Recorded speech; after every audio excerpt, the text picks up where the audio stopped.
بسم اللہ الرحمن الرحیم۔ الحدید یوٹیوب چینل کے ناظرین السلام علیکم۔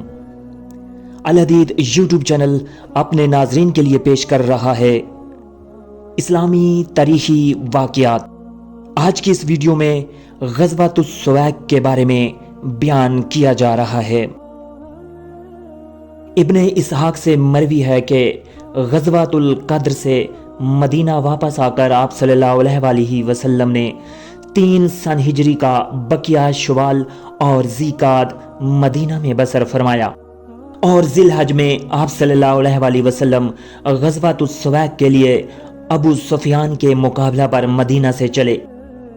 اس سال مشرکین کے زیر اہتمام حج ہوا۔ عبداللہ بن کعب بن مالک سے، جو انصار کے سب سے بڑے عالم تھے، مروی ہے کہ جب ابو سفیان مکہ واپس آیا اور قریش کی شکست خوردہ جماعت بدر سے مکہ پہنچی، اس نے نظر مانی کہ جب تک میں محمد صلی اللہ علیہ وآلہ وسلم سے نہ لڑوں گا کبھی غسل جنابت تک نہیں کروں گا۔ وہ اپنی اس قسم کو پورا کرنے قریش کے 200 شتر سواروں کے ساتھ مدینہ کی طرف بڑھا۔ اس نے نجدیہ راہ اختیار کی، وہ کنات کی چڑھائی پر کوہ تبت پر جو مدینہ سے 1 منزل یا اس کے قریب مسافت پر واقع ہے آ کر فروکش ہوا، اور پھر رات میں وہاں سے چل کر رات ہی میں بنو نذیر کے یہاں آیا۔ حی بن اخطب کے گھر جا کر دستک دی، مگر اس نے دروازہ نہ کھولا، اور ڈرا کہ معلوم نہیں کہ یہ کون ہو۔ وہاں سے پلٹ کر وہ سلام بن مشکم کے گھر گیا، جو اس عہد میں بنو نذیر کا رئیس اور ان کا خزانچی تھا۔ ابو سفیان نے اس سے ملنے کی اجازت مانگی۔ اس نے اسے پاس بلایا، کھانا کھلایا، شراب پلائی۔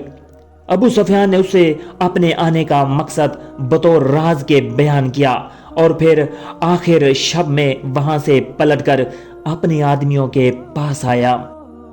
اب اس نے قریش کے چند آدمی مدینہ کی سمت روانہ کیے۔ یہ اس کی ایک سمت میں جسے عریض کہتے ہیں آئے، اور وہاں کے کھجور کے پودوں میں آگ لگا دی۔ نیز ایک انصاری اور ایک ان کا حلیف جو اپنی کاشت میں موجود تھے، وہ ان کے ہاتھ چڑھ گئے۔ انہوں نے ان دونوں کو قتل کر دیا اور پھر پلٹ گئے۔ اب تمام لوگ ان سے چکنے ہو گئے اور ان کی خبر پھیل گئی۔ رسول اللہ صلی اللہ علیہ وآلہ وسلم خود ان کے تعقب اور تلاش میں مدینہ سے چل کر کرکرات القدر تک آئے، مگر چونکہ ابو سفیان اور اس کی جماعت آپ کی دسترس سے نکل چکی تھی، آپ صلی اللہ علیہ وآلہ وسلم وہاں سے پلٹ آئے۔ وہ بھاگتے وقت اپنا بوجھ ہلکا کرنے کے لیے اپنے زادے راہ میں سے بہت سا حصہ کھیتوں میں پھینک گئے تھے۔ جب رسول اللہ صلی اللہ علیہ وآلہ وسلم مسلمانوں کو لے کر پلٹے تو انہوں نے آپ صلی اللہ علیہ وآلہ وسلم سے کہا، کیا آپ اسے بھی ہمارے لیے غزوہ بنانا چاہتے ہیں؟ واقدی کہتے ہیں کہ غزوۃ السویق ذیقعد 3 ہجری میں ہوا، اور رسول اللہ صلی اللہ علیہ وآلہ وسلم 200 مہاجرین اور انصار کے ساتھ اس مہم پر گئے تھے۔ اس کے بعد واقدی نے ابو سفیان کا وہی واقعہ بیان کیا ہے جو ابن اسحاق نے بیان کیا ہے۔ البتہ انہوں نے یہ بھی بیان کیا ہے کہ خود ابو سفیان اپنے ایک اجیر ساتھی معبد بن عمر کے ساتھ عریض آیا، اور اس نے ان دونوں مسلمانوں کو قتل کر کے وہاں جو کچھ گھر تھے ان کو اور خشک گھاس کو جلا دیا، اور اس نے خیال کیا کہ اس کی قسم پوری ہو گئی۔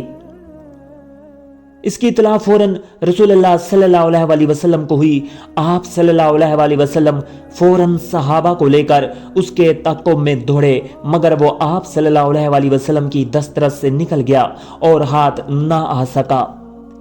چونکہ اپنا بوجھ کم کرنے کے لیے ابو سفیان اور اس کی جماعت آٹے کے تھیلے پھینکتی جاتی تھی، اور یہی ان کا اصل زادے راہ تھا۔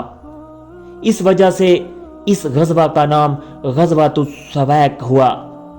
اس موقع پر واقعی کے بیان کے مطابق رسول اللہ صلی اللہ علیہ وآلہ وسلم نے ابو لبابہ بن عبد المنذر رضی اللہ تعالی عنہ کو مدینہ پر اپنا نائب بنایا تھا۔